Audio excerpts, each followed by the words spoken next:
Hello, and thank you for attending another episode of This Week in Plymouth. I am your town manager and the host of This Week in Plymouth, Derek Brindisi.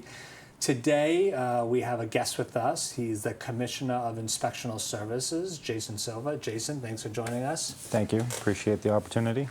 So folks that aren't aware, Jason, you've been with the town for about a year now? When did you start with the town? I started back with the town about a year, almost to the date now. Okay, so about October of 2024, you came back to the town, and this That's right. As the Commissioner of Inspectional Services.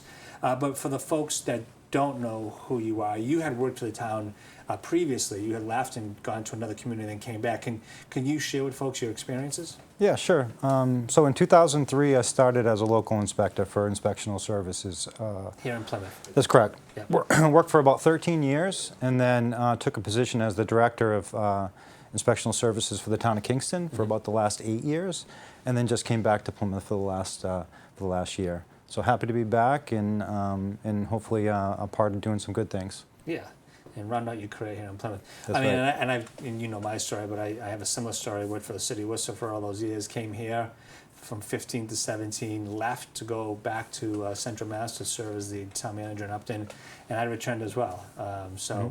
I think we both returned for similar reasons. I mean, we both love this community.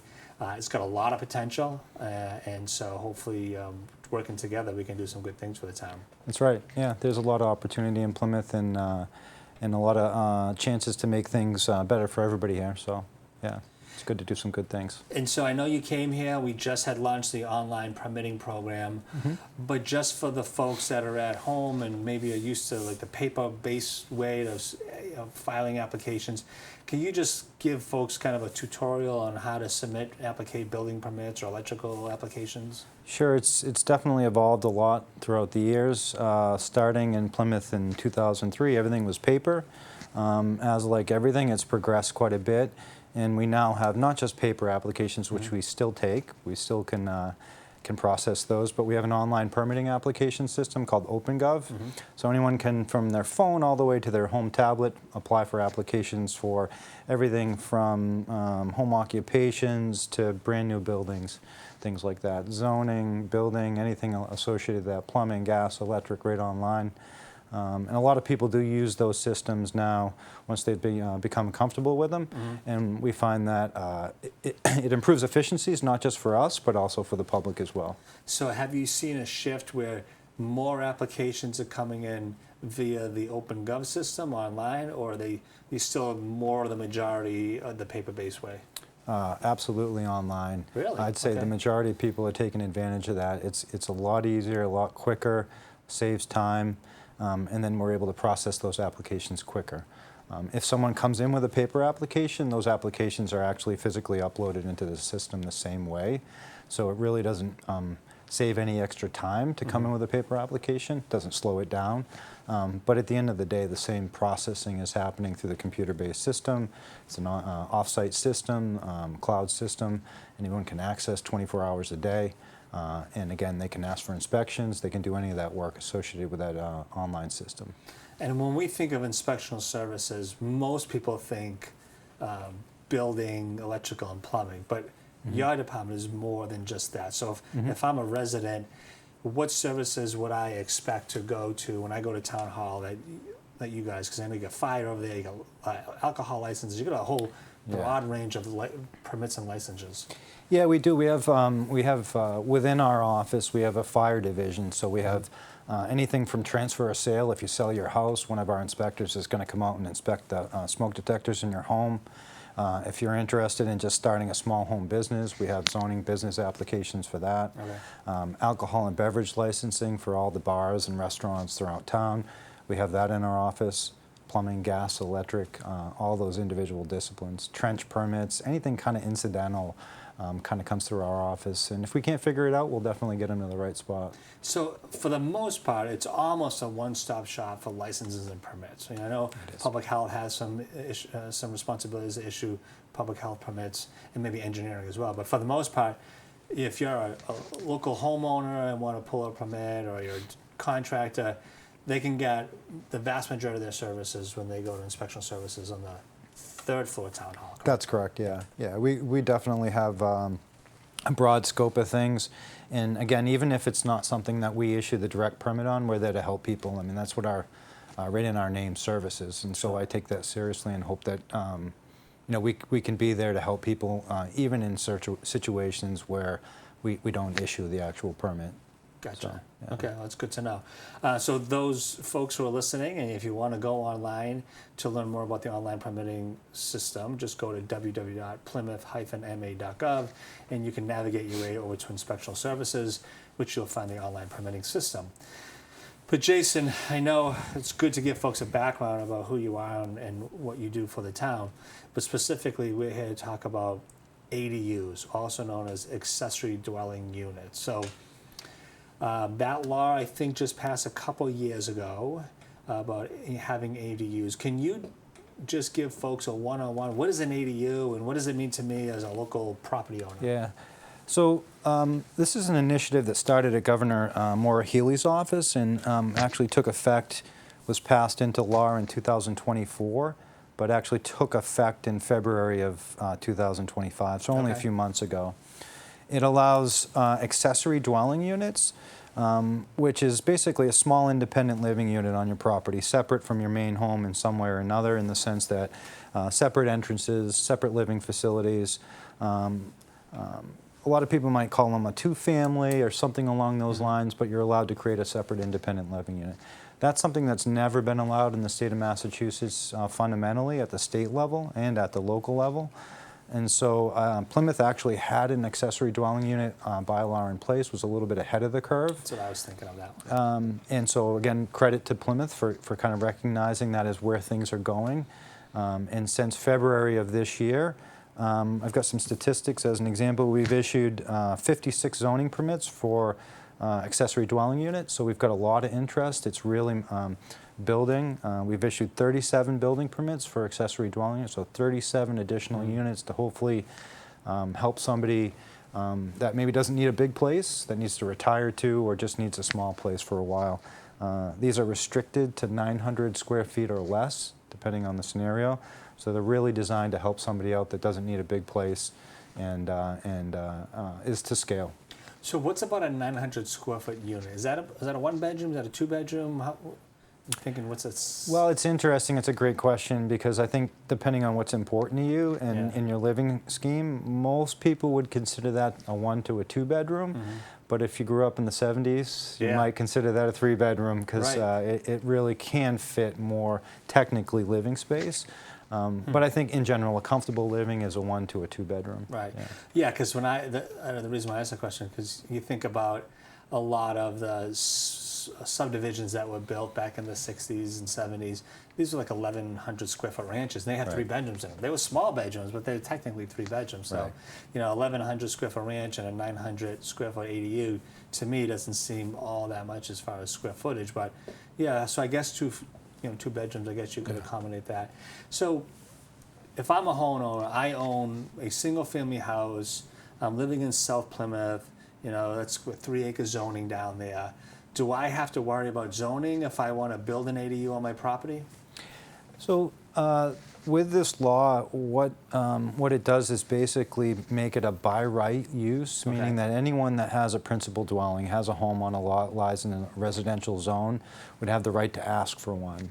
So understanding that they need the area to put the home or the addition, whatever it might be, they'd have to meet zoning. So, setbacks, what do you mean by stuff so like that? Something like, as an example, 10 feet from a property line or greater. Typically, these don't need a lot of space, but they do need septic systems. One thing that a lot of people are surprised about, they do need to think of these as its own home. So just like a two-family or 2 different homes would have their own septic systems, these units do need very, very typically some upgrades to septic systems. So would they have their own separate septic system, or could they tie into, say, an existing septic system? I know it's probably more of a Title V question, but... Right. Both are available. I think one of the distinctions that's important in the law is that they use the word reasonable. And so we're really in the position that if we can find a way within the regulations to allow them to do it, we really have to be reasonable. So Gotcha. under Title V, there's a few different options that they can choose from, allowing that flexibility that most people can find some way to make it fit. They are obliged. I think the footnote to all this is that it's a by right by zoning, but it does not exempt them from any other state building code, plumbing code, sanitary code types of things. And we do run into quite a few situations where we have to find some way to try and make it reasonable so these people can meet the law that the governor created. And these ADUs, these, as I understand it, they come in all shapes and sizes, meaning that, you know, if you had space above your 2-car garage, you could build an ADU above that, or maybe you got a lot of living space in your basement, or you could create a separate structure in your backyard. Is that all true, or am I missing something? Yeah, that's true. I think that's the nuance to it all, is that the flexibility exists to have just about any product that you can think of. You could segregate a portion of your house. You could create, as you described, the basement, the attic, the garage space, or you could take the pool house and repurpose it and turn it into a living unit if it's in the backyard.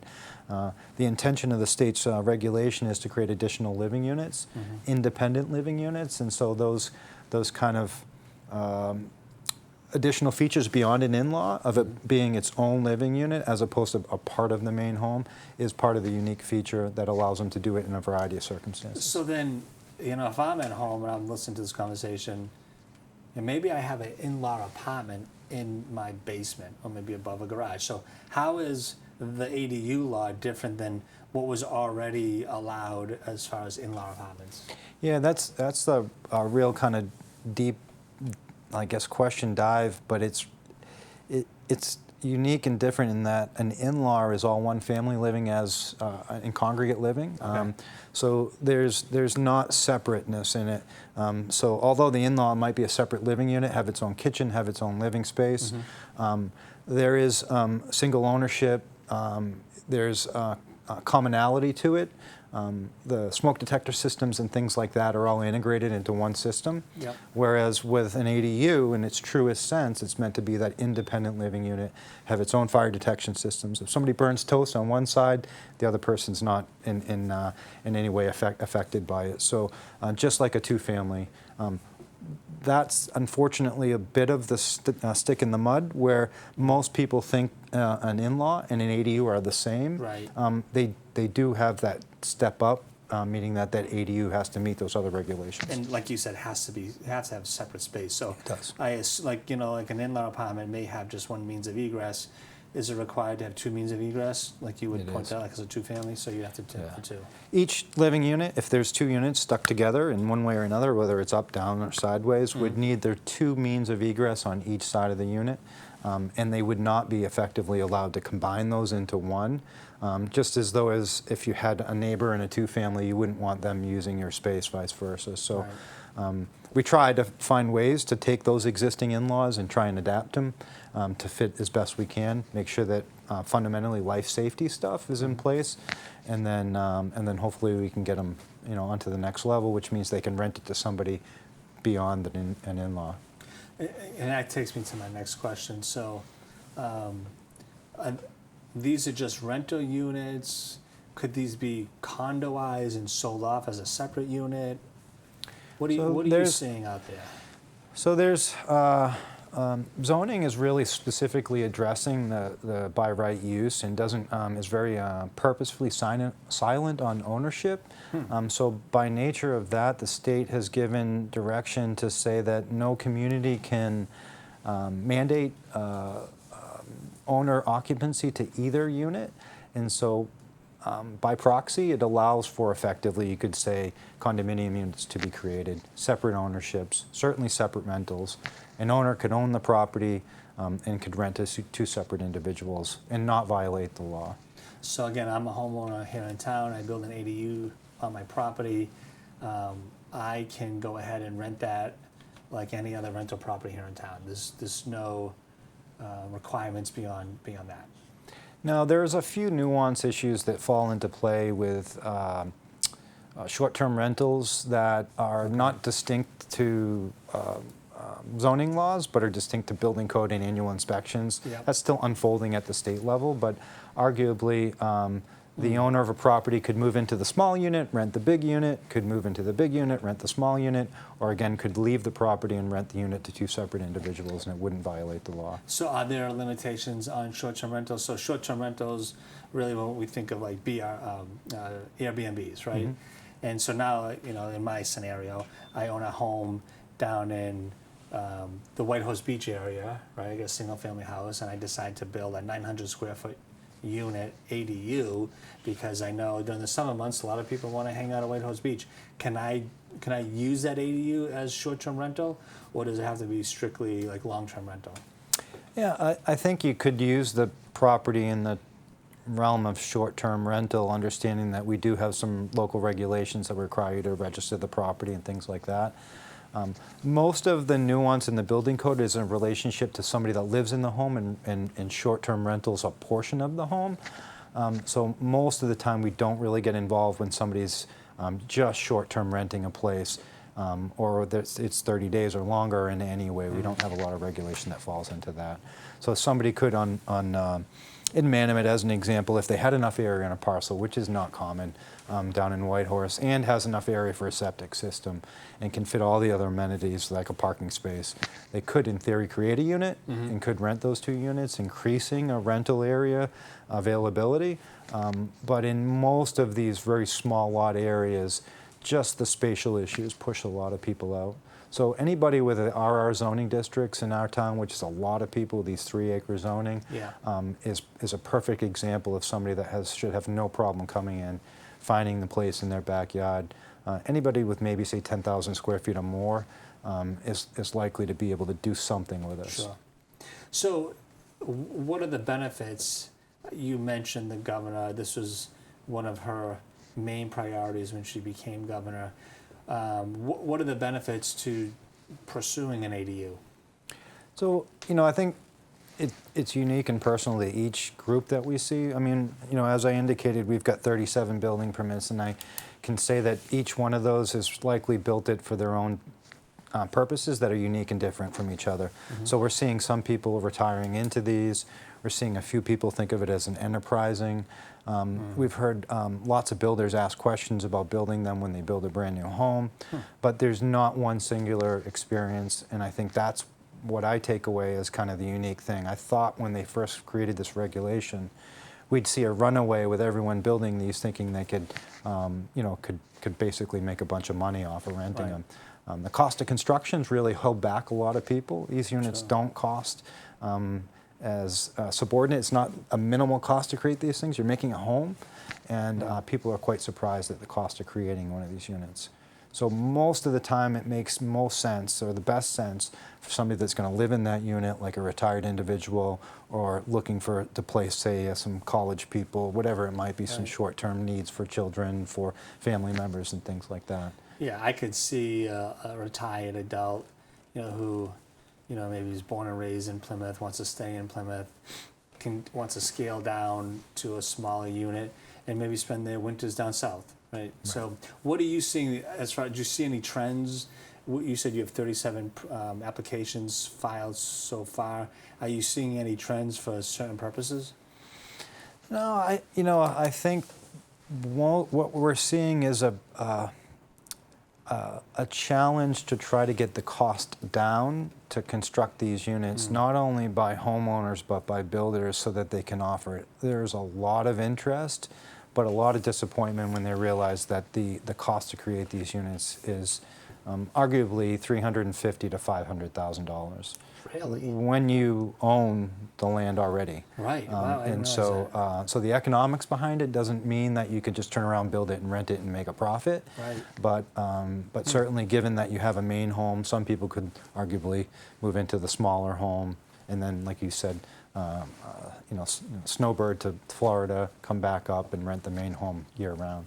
And you said earlier that they have to comply with state building code. Because one thing I was thinking, I've seen some really beautiful sheds that have been built by these big companies like Reed's Ferry sheds. But to me, when I see, because these look like little tiny homes to a certain degree, but wouldn't imagine those meet the state building code as far as construction material and quality. Would something like that comply, or it's something that they wouldn't be able to just drop in their backyard for $15,000? Yeah, that would be a real challenge to take the shed and convert it all the way into a single-family type, dwelling. We have a really stringent energy code that I hazard to even mention it because it's not something that any building official enjoys telling anybody about.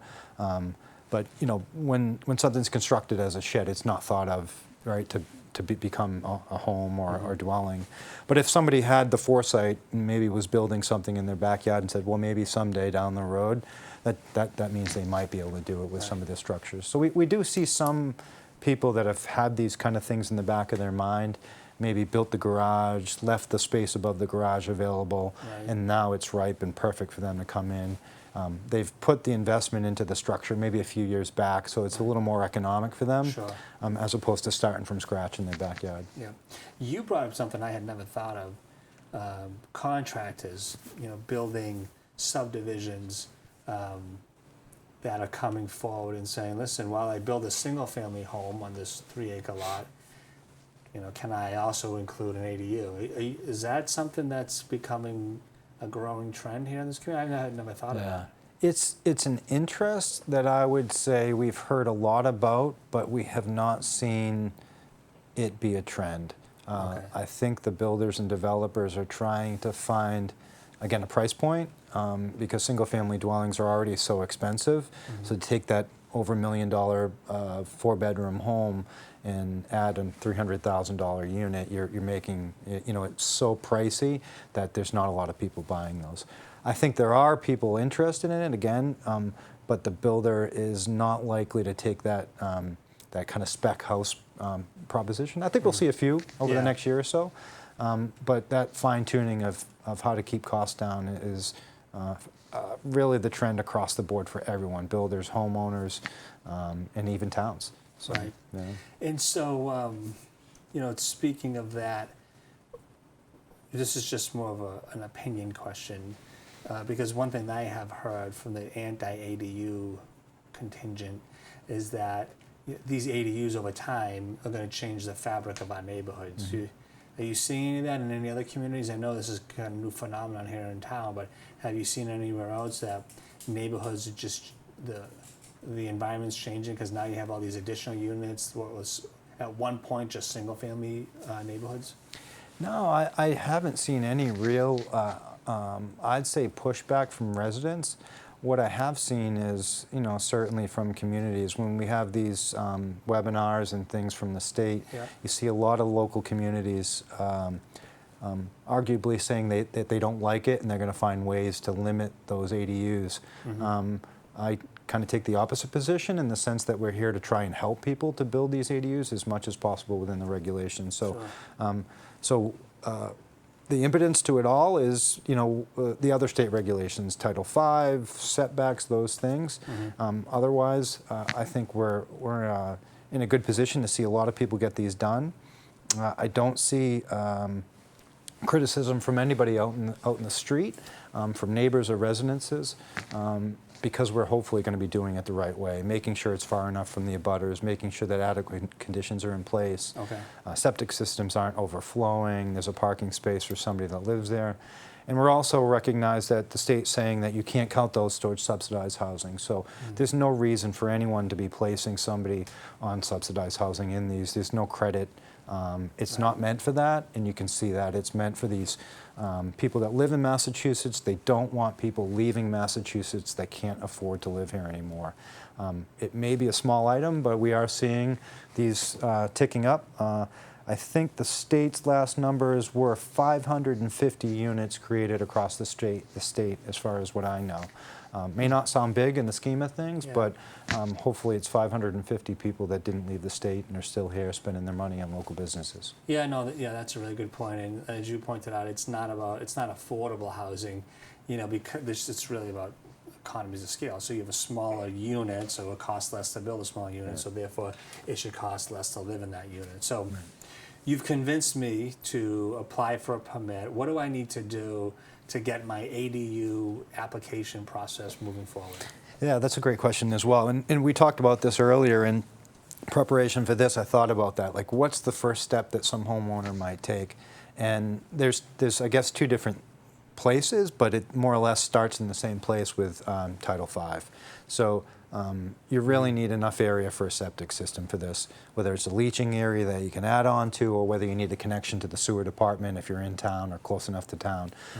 So it's probably the best place to start with a civil engineer, sit down with them, say, do I have enough area? Can you place this on my yard? Can I make my septic system big enough if it's already, the structure's already built? Review all that information, and then kind of develop a plan. And then they would start to submit applications to us through first a zoning application. Okay. In that zoning application, we take that kind of site plan, that concept plan that the civil engineer is saying, this is going to work in my opinion.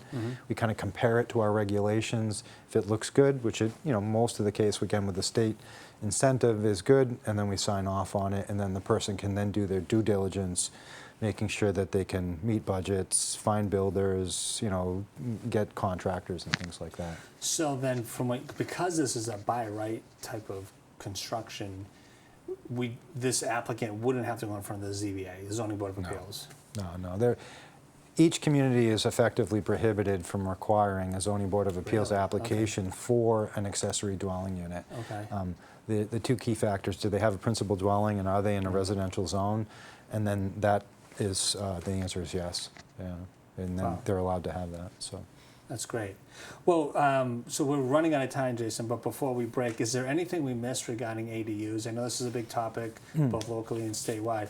I just want to make sure that everybody at home has the information they need so that they can consider building an accessory dwelling unit on their property. No, I think a big takeaway, and part of the reason I wanted to at least be here today, was to send the message that we're here to help people, and that I would be ecstatic if, as a result of this, we got some people calling our office, coming down, scheduling some time to sit with us. We can sit in a room, we can put a plumbing inspector, a gas inspector, a electrical inspector, a Title V representative from the Board of Health, go over their current situation and say, hey, you can do it or you can't do it, or looks that way, and then hopefully give people some good information. It doesn't cost anything. We're there. That's what we're there for. And again, we're trying to help people to build these units. So, right. Yeah. Well, that's very helpful, Jason.